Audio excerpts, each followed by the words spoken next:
వారందరిలో పాపమంది గుర్తించారు యేసు ప్రభు దగ్గర. నేను పాపిని అని చిన్న పిల్లల దగ్గర నుండి వృద్ధుల వరకు పాపిని అని గుర్తించి వెళ్ళిపోయారంటండి.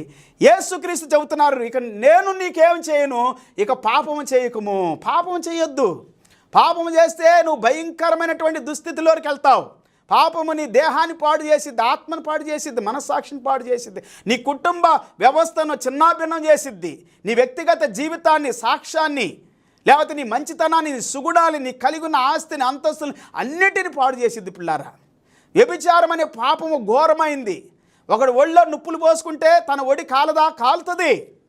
ఒకవేళ నువ్వు తిరగలు విసిరితే నీ తిరగలు ఇంకొకరు విసురుతారు.